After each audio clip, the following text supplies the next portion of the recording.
La mañana empezó como tantas otras en mi tranquilo vecindario de Morelia, la lluvia dibujando gotas en la ventana de la cocina, el aroma del café colándose desde mi vieja cafetera de émbolo, y el zumbido suave del refrigerador que ha estado conmigo más tiempo que la mayoría de las personas en mi vida. Estaba a medio camino de organizar facturas para la cafetería-librería cuando sonó el teléfono.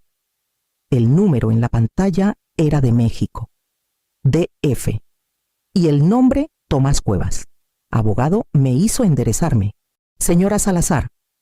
Comenzó con esa voz pausada que los abogados parecen ensayar. La llamo por la herencia de su difunta tía, Rosario Villegas. No había visto a la tía Rosario en 3 años, pero su ingenio afilado y la forma en que te hacía sentir como la única persona en la habitación nunca se desvanecieron de mi memoria. Esperaba que mencionara algún recuerdo, tal vez una suma modesta. En cambio, Tomás dijo: el proceso de sucesión ha concluido. Usted es la única beneficiaria de su fideicomiso. Su valor es de aproximadamente 2.500 millones de pesos. Las palabras parecían pertenecer a la vida de alguien más. Me aferré al borde de la encimera, mirando la lluvia deslizarse por el cristal. Mi voz tembló al agradecerle. Él explicó el proceso. Aseguró que los fondos estaban listos para transferirse y prometió enviar los documentos por mensajería. Cuando colgué, la casa quedó en silencio. Salvo por el latido de mi propio corazón, pensé en los años después de que Javier murió dobles turnos, saltándome cenas fuera, aceptando clientes de contabilidad solo para mantener las luces encendidas. Pensé en Emiliano, mi único hijo, y las noches incontables que pasé despierta preocupada por su colegiatura, su renta, su futuro. Imaginé contárselo. Visualicé su alivio, cómo su ceño finalmente se relajaría. Podríamos saldar sus préstamos estudiantiles, ayudarlo a él y a Daniela a comprar una casa, reparar el tejado de la librería, incluso financiar becas en nombre de la tía Rosario. Nunca había conocido a Daniela. Solo sabía por las breves menciones de Emiliano que trabajaba en gestión de proyectos corporativos y viajaba mucho por trabajo. Dijo que se habían casado discretamente el año pasado, sin gran ceremonia. Solo papeles y una cena con amigos. Cerré las facturas. Mi mente ya reorganizando el fin de semana. Se lo diría cara a cara, en el calor de mi cocina, con la lluvia golpeando las ventanas y una olla de su pozole favorito en la estufa. Algunas noticias merecen entregarse en persona. El viernes por la mañana, mi lista estaba guardada en mi bolso, compras para el fin de semana. Una parada en la florería por lirios frescos. Una rápida visita a la librería para dejar algunos libros contables. La lluvia se había reducido a una neblina, y las calles brillaban bajo un cielo pálido. Mi mente estaba ocupada tejiendo los momentos de la conversación que tendría con Emiliano, ensayando cómo darle la noticia con calma. El tráfico en el puente de Chapultepec era lento pero constante. Podía ver el río Lerma ondeando oscuro bajo las vigas de acero, el horizonte de la ciudad suavizado por el aire húmedo. Al final del puente, el semáforo se puso en verde. Avancé despacio. El camión de reparto vino desde mi izquierda, demasiado rápido para la intersección. Un borrón de blanco y letras rojas. El impacto fue repentino. Un signo de puntuación violento en medio de un día común. El metal chilló contra el metal. Mi cinturón de seguridad se tensó contra mi pecho. La bolsa de aire estalló en mi cara con una fuerza que me hizo rechinar los dientes. El vidrio se fracturó en fragmentos brillantes que atraparon la luz gris antes de caer. El sonido se volvió amortiguado, como si estuviera bajo el agua. Saboreé cobre y olí el mordiente acre de las bolsas de aire desplegadas. Mi brazo derecho latía, atrapado torpemente contra la puerta. Los papeles de mi bolso flotaron a mi alrededor, cayendo en mi regazo y en el piso. Un rostro apareció en la ventana, los labios moviéndose, la voz tenue sobre el zumbido en mis oídos. Alguien abrió la puerta de un tirón. el aire entrando frío y cortante. Manos me guiaron a una camilla. El cielo sobre el puente se redujo a un rectángulo enmarcado por el techo de la ambulancia. El paramédico pidió un número de contacto. Sin pensar, di primero el nombre de Paloma, luego el de Emiliano. El orden no me golpeó hasta más tarde. Cuando la sirena sonó y la ciudad se desdibujó en una mezcla de gris y azul, mientras corríamos al hospital, mis pensamientos vagaron hacia la risa de Javier, el crujido de las viejas escaleras de mi casa y el rostro de Emiliano el día que se fue a la universidad. La voz del paramédico atravesó, firme y cercana, pidiéndome que me mantuviera despierta mientras las ruedas me llevaban hacia la luz. Desperté en la claridad antiséptica de una habitación de hospital. Las sábanas rígidas y el aire cargado con el zumbido de las máquinas. Mi hombro estaba en un cabestrillo, mis costillas vendadas apretadamente, y un dolor sordo pulsaba en mi clavícula con cada respiro. La última imagen clara que recordaba era el marco de acero del puente pasando por la ventana antes de que todo se rompiera. Una jarra de agua y un vaso de plástico estaban en la bandeja junto a mí. Mi teléfono también estaba allí, con la pantalla oscura. Como esperando que despertara, lo tomé y marqué a Emiliano. Mamá respondió, su tono cortante. Tuve un accidente. Comencé, mi voz temblorosa. Estoy en el hospital. Yo estoy hasta el cuello. Mamá, interrumpió. Daniela y yo tenemos cosas que hacer. No puedo dejar todo. Estarás bien. Siempre lo estás. No tengo tiempo para esto, ni para una perdedora sentada en una cama, dijo. Y la línea se cortó. Las palabras se asentaron en mí como agua fría. Miré el teléfono, esperando que se iluminara de nuevo con una llamada. Una disculpa, algo. No lo hizo. Los siguientes 2 días se desdibujaron. La enfermera asignada, Soledad, se movía con la precisión tranquila de alguien que sabía cuándo hablar y cuándo dejar que el silencio obrara. Trajo compresas de hielo frescas, ajustó mi cabestrillo y, una vez, cuando pensó que no la veía, subió la cobija más arriba de mi cintura.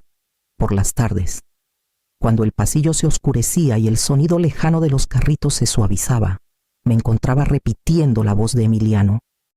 Intenté recordar la última vez que me habló con calidez, pero los momentos se escapaban, reemplazados por bordes afilados que no había notado formarse. La tercera mañana, Soledad trajo un jarrón de narcisos que dijo habían dejado en el puesto de enfermería sin nombre. Los colocó en la mesa junto a mi cama. Su amarillo un estallido obstinado contra las paredes blancas. Fue entonces cuando escuché pasos en el pasillo, más lentos y pesados que los del personal, acercándose a mi puerta. Los pasos en el pasillo esa mañana eran de Paloma, con su bufanda aún húmeda por la llovizna y su sonrisa trayendo más calor que las delgadas cobijas del hospital.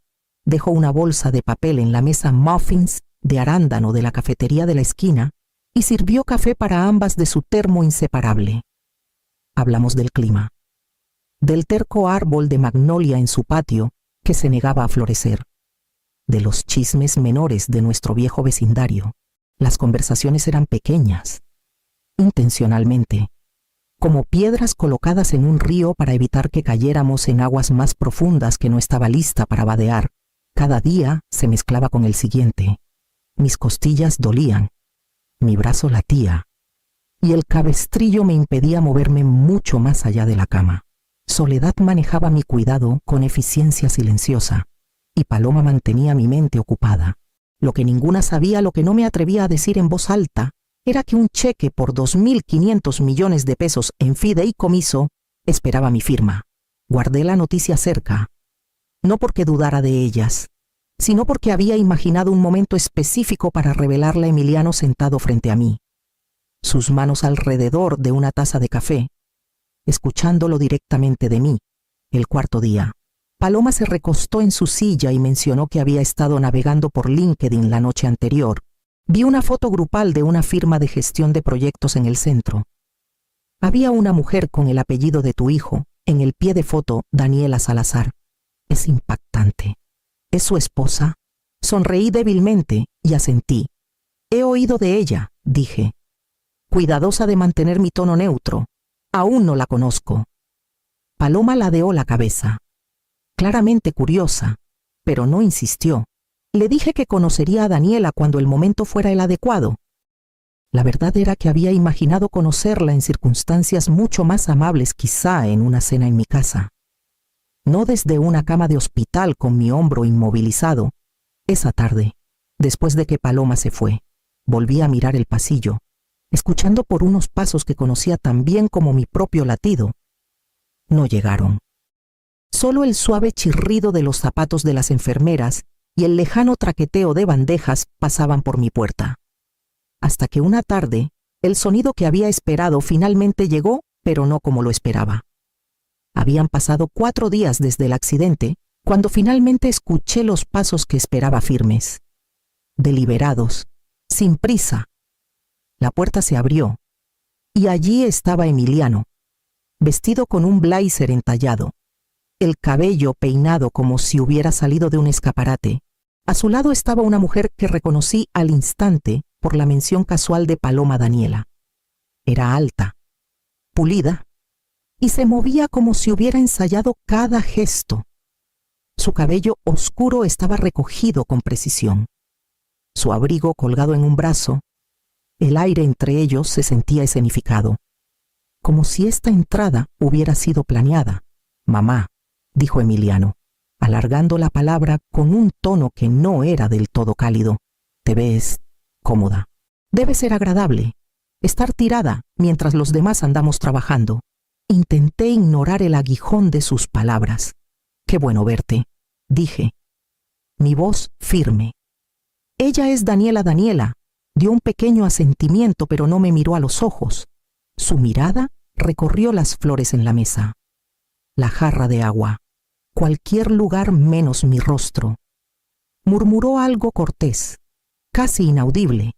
Antes de acercarse al pie de la cama, Emiliano se movió para bloquear parte de mi vista de ella. Apoyándose casualmente en la baranda de la cama, pensamos pasar un rato, continuó. «Ya que parece que tienes tanto tiempo libre últimamente, no queríamos que te sintieras muy sola». Su sonrisa sarcástica dejaba claro que esta no era una visita por preocupación.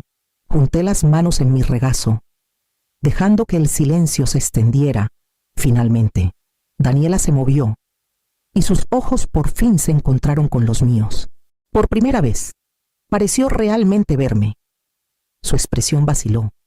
La cortesía distante se desvaneció, reemplazada por algo más agudo: reconocimiento, incredulidad. Parpadeó una vez, luego otra, como si quisiera aclarar su visión. Su postura se tensó, y el color se desvaneció ligeramente de sus mejillas. La observé recorrer la habitación de nuevo, su mirada yendo de mí a Emiliano, como tratando de alinear 2 piezas de un rompecabezas que no encajaban. La tensión se asentó pesada en el aire, tan palpable que incluso Emiliano pareció notar el cambio en su actitud. Los labios de Daniela se entreabrieron, como si estuviera a punto de decir algo, y sentí que el momento estaba al borde de romperse por completo. La voz de Daniela cortó el silencio antes de que alguien estuviera listo. «Dios mío, es mi directora». Las palabras flotaron en el aire, suspendidas entre la incredulidad y la certeza. Emiliano se enderezó.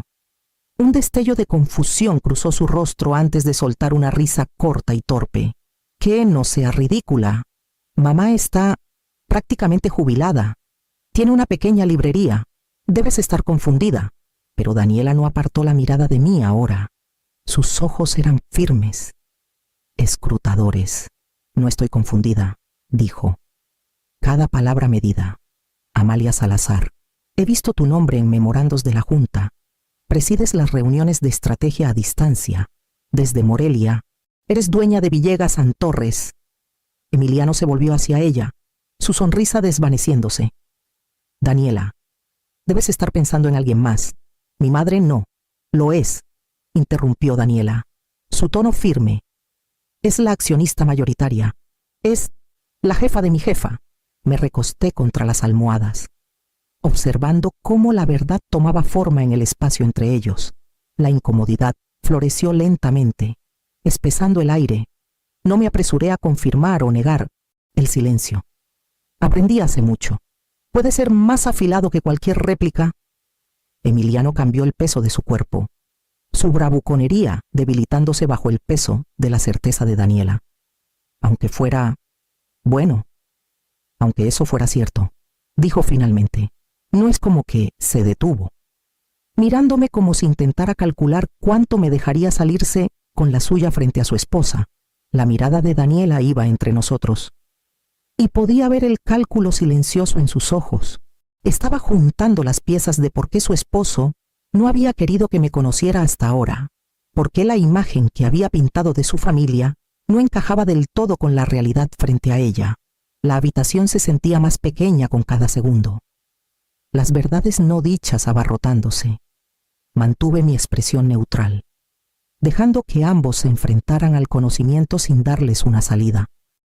Emiliano abrió la boca de nuevo, tal vez para cambiar de tema o recuperar el control de la conversación. Pero antes de que pudiera hablar, un golpe rápido sonó en la puerta. Se abrió para revelar a Tomás Cuevas, sosteniendo una carpeta de cuero bajo el brazo y escaneando la habitación con la mirada rápida y exhaustiva de un abogado. Tomás entró, el aroma de la lluvia aún adherido a su abrigo, y cerró la puerta tras él con una quietud definitiva. Dio un asentimiento cortés a Emiliano y Daniela antes de dirigir toda su atención hacia mí. Señora Salazar, dijo, colocando la carpeta de cuero en la bandeja móvil junto a mi cama. Los documentos del fideicomiso de su tía están listos para la firma. Al ejecutarlos, tendrá control total de 2.500 millones de pesos en activos. El número, dicho en voz alta en esta pequeña habitación de hospital. Pareció tensar el aire. La cabeza de Emiliano se giró hacia mí, sus ojos entrecerrados como si intentara ver si Tomás estaba jugando una broma elaborada.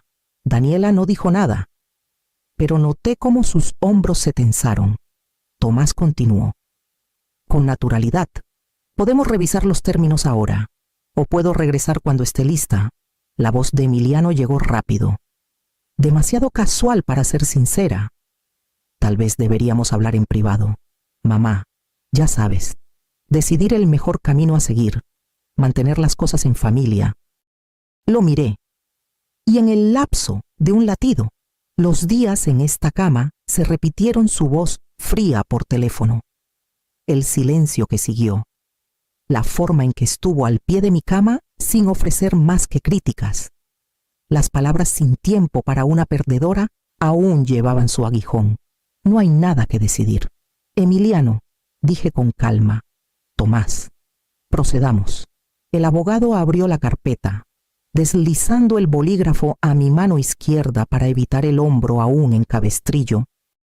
El papel se sentía más pesado de lo que pesaba. Cada trazo de tinta una línea trazada entre lo que había sido y lo que nunca volvería a ser. Cuando dejé el bolígrafo, Tomás cerró la carpeta con un clic silencioso. El sonido era final, como un candado encajando.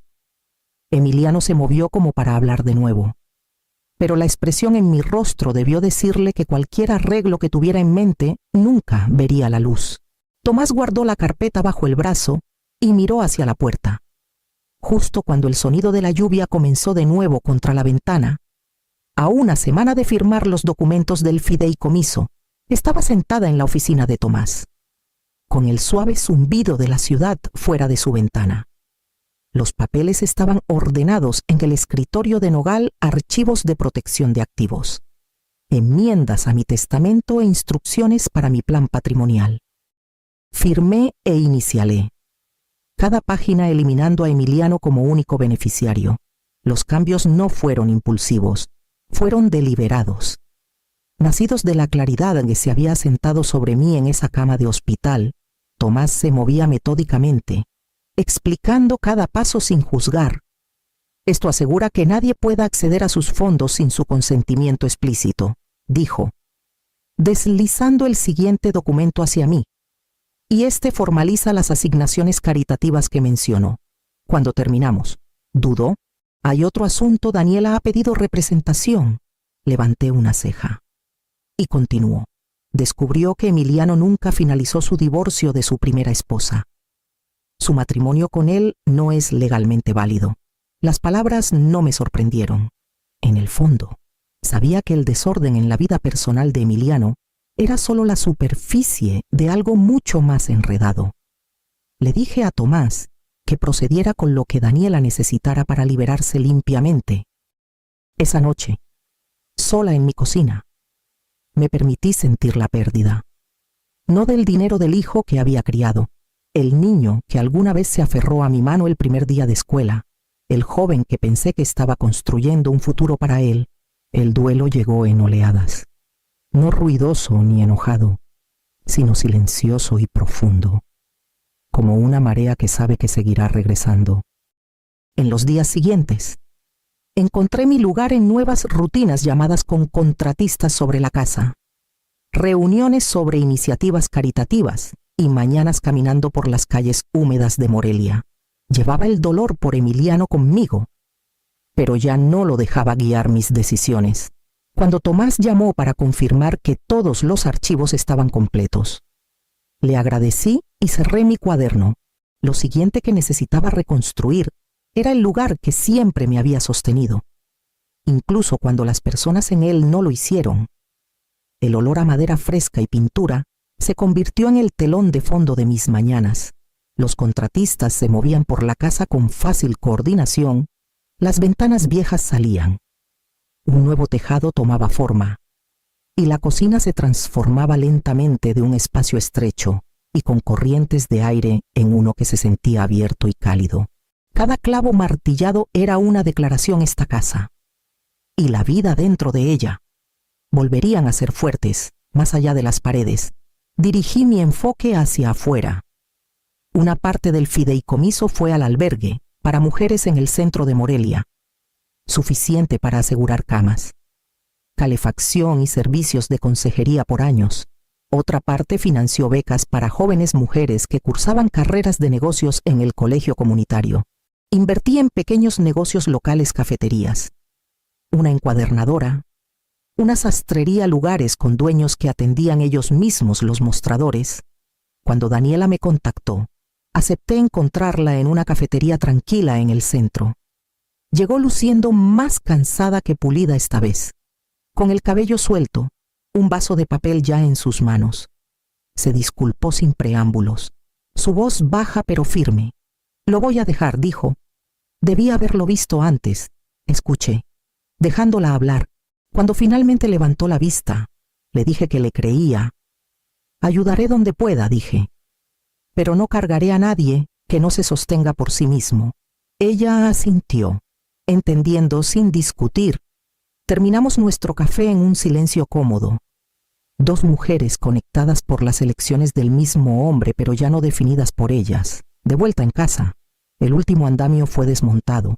La puerta principal, recién lijada y pintada de un azul profundo, se abrió fácilmente bajo mi mano.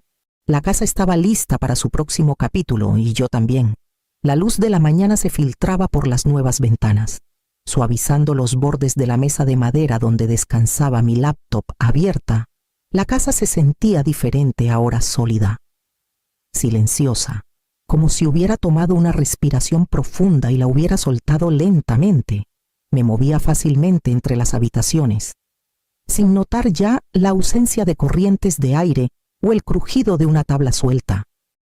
El trabajo aún llenaba mis días, pero en mis términos, mentoré a mujeres jóvenes que comenzaban sus propios negocios, compartiendo los errores y victorias que había acumulado a lo largo de los años. La cafetería librería prosperaba con un nuevo gerente, liberándome para caminar más a menudo por el vecindario, deteniéndome a charlar con tenderos o a mirar el río desde el puente. Las calles de Morelia tenían un ritmo que había llegado a conocer como una canción familiar. Pertenecer aquí no venía de lo que poseía, sino de cómo elegía estar en ello. La herencia había abierto puertas, pero fue el valor, el tipo callado y obstinado, el que evitó que se cerraran de nuevo, mientras cerraba la puerta principal una tarde, con el sol cayendo bajo sobre los tejados. Supe que lo que estaba detrás de mí no era solo una casa, era la prueba de que podía elegir qué se quedaba y qué dejaba ir.